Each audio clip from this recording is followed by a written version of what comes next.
Good morning, it's Jon Rasmussen. It's a little bit of a blustery day in the neighborhood, and I'm in between sessions, and I just wanted to share with you some recent developments and insights.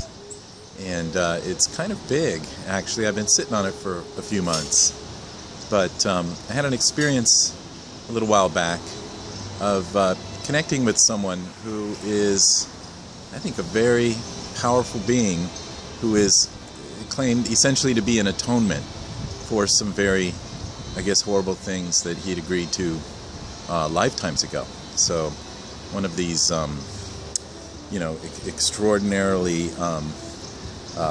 sort of, I don't know, depraved, for lack of a better word, beings who now for 5 or 6 lifetimes has been, through service, attempting to atone himself with God, essentially with Source.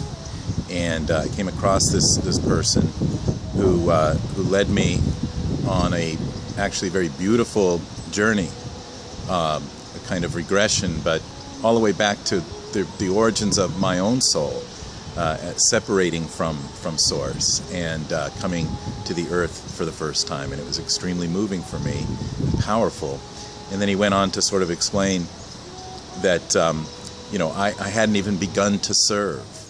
And this was a very, very powerful statement in that, since the beginning of my training as a shaman, and probably before that, every prayer, every ceremony I ever did, my intent and prayer was to just be as great a service as I possibly can be. And and I've had the opportunity as a result of that to do a lot of work, a lot of my shaman sessions, for example, and writing a book and blogs and things now for at least going 15 years. But what he meant is very profound, and I'm seeing a lot of people connecting with this statement, and that is there's 4 kinds of service. There's service to yourself, there's service to others and yourself, and then there's service to others. But the 4th kind of service is the service to, he said, God, or service to Source, or I would say, creation itself. And this is a little bit related to the blog I wrote recently about the monk life, in that, some are called, I believe, to serve in such a big way. And I had thought, just when I thought I was doing what I was going to just be doing kind of for the rest of my life, and was giving it all I could possibly give, this came along. And he said, you don't have to figure it out, you don't have to determine what to do or not to do.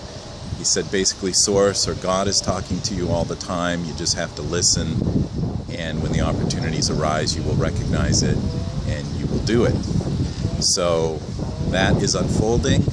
I'm seeing certain things come about that I believe fall in that category, and I'm saying yes to it, and I'm showing up the best I can. And again, like I said, I'm seeing a lot of clients as well, and peers, colleagues, sort of coming up against the same sort of turning point, as it were. So there's a lot of good news, I think, for the planet. In other words, someone as profoundly wounded, as this person was atoning themselves, and then this sort of message, I think, is quite big. And I've been saying lately, if I can get Monsanto, for example, to champion, organic and heirloom seeds, right? That would be a big shift.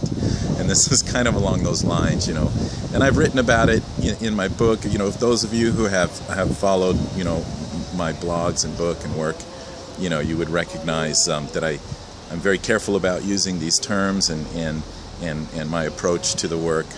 But anyway, we seem to be in very exciting times, and I will keep you posted.